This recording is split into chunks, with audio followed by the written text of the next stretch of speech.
Hey guys, Dave here. Welcome to the Centurions review, the punk rock band of war game review institutions. This is Firefight from TSR. Looks like they were also in cahoots with SPI when they made this. It's a game of US and Soviet tactical conflict. In this tactical level game, players maneuver colorful cardboard counters on two beautifully illustrated maps of Western Europe.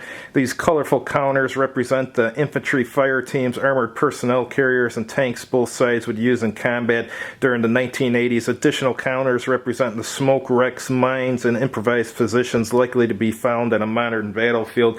A hexagonal grid, blah, blah, blah. Says complexity level is medium, takes 1 to 3 hours to play, and it's for 2 players, as you probably already guessed.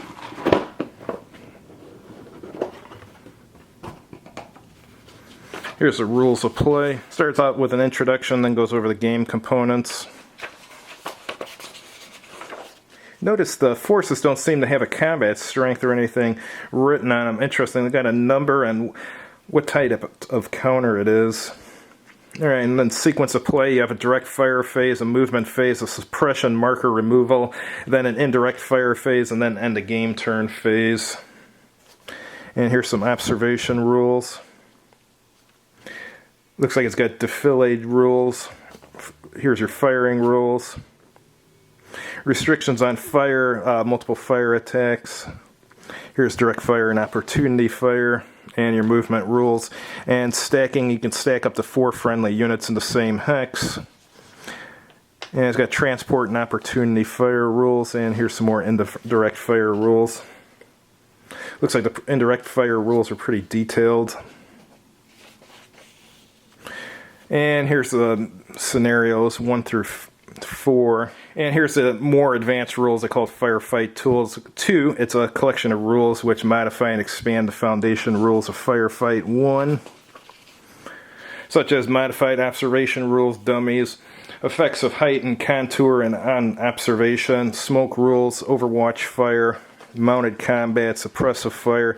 And here's Firefight 3, the even more advanced rules. You got dedicated batteries, indirect fire, scatter, future armor fighting vehicles, cannon launch guided projectiles. What was the name of that?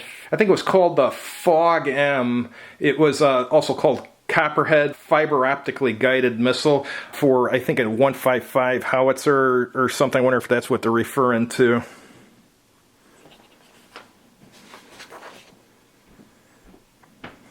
And here's some more scenarios. These are for Firefight 3, scenarios 6, 7, 8, and 9. This is made by Jim Dunnigan, it says. And here's your terrain effects chart on the back and your height line of sight display. Here's your reference data. It's going over U.S. tactical doctrine there.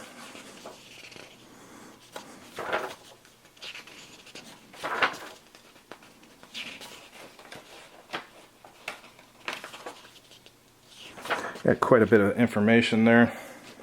And here's going over tactics to use in Firefight, the game. Here's got main battle tank information, APC information, anti-tank guided missiles, anti-tank launchers, howitzers, mortars, and machine guns and rifles. Alright, here's where you have the stats for the different tanks and stuff. Yeah, attack effectiveness ratings for Soviet units firing at U.S. vehicles, anti-vehicle combat results table. Soviet units firing at U.S. personnel, anti-personnel combat results table, Soviet indirect fire table, indirect fire combat results table. And it's got basically the same thing here except for U.S. units firing at Soviets. Here's some errata for the game. Oh, that's for Battle of the Ardennes. This one's for Firefight here. And you got a rat on the back here for Drive on Stalingrad. Here's your counters. You got little pictures of infantry and pictures of tanks and stuff. They look okay considering the era this is from. Here's map A. It was saying in there these were beautiful maps. This is pretty simplistic to me, so I don't get where they're saying on the back of the box that it was a beautiful map. I mean, it's alright, but we've all seen more sophisticated maps than this, or better looking maps than this. Here's map B. This one's pretty simplistic too. Thanks for watching. If you've tried this, definitely chime in and let us know how it is.